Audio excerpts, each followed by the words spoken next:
Hi friend, welcome back to my channel. রাত্রিরে dinner ঘুগনি আর কড়াইশুটির কচুরি। তো এটা কাঁচা কড়াইকে এইভাবে শুকনো করেছে, সেটাই ঘুগনি হবে।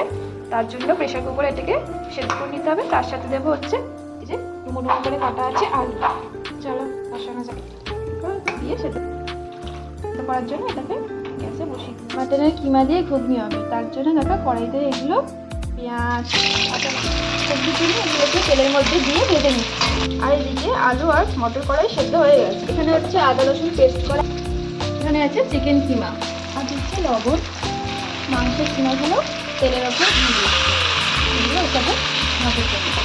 দেখো কিমাগুলো একটু এভাবে ভেজে নেব, কালারটা অন্যরকম হবে, একটু চেঞ্জ হয়। এবারে একটা করে মশলাগুলো এর মধ্যে দিয়ে দেওয়া হলো, হলুদ দেওয়া হলো, আর দেওয়া হচ্ছে লঙ্কার গুঁড়ো, হচ্ছে ধনিয়া জিরে গুঁড়ো। মশলাগুলোকে তেলের ওপর ভালো করে এরকমভাবে কষিয়ে নিচ্ছে। হয়ে গেলে জল দিয়ে তারপরে কড়াইয়ে সেদ্ধ করা আছে সেগুলো ওর মধ্যে দিয়ে দেবো। আর এখানে আদা রসুনের পেস্টটাও ওর মধ্যে দিয়ে দেবো। সব মশলাগুলোকে এবারে ভালো করে কষিয়ে নিতে হবে।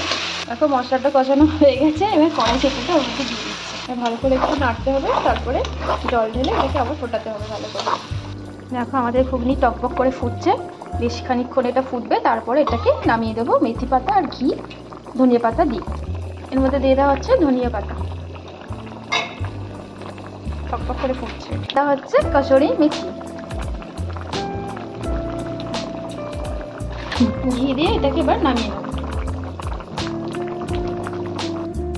চিকেন কিমা দিয়ে ঘুগনি রেডি। তার সাথে হচ্ছে কড়াইশুটির কচুরি। তোমরা লুচির সাথে খেতে পারো কিংবা রুটির সাথে খেতে পারো, পরোটা যা ইচ্ছার সাথে চিকেন কিমার এই রেসিপিটা খেতে পারো। তো আজকের মতো টাটা, দেখা হবে নেক্সট কোনো ভিডিওতে। ততক্ষণে সবাই ভালো থেকো।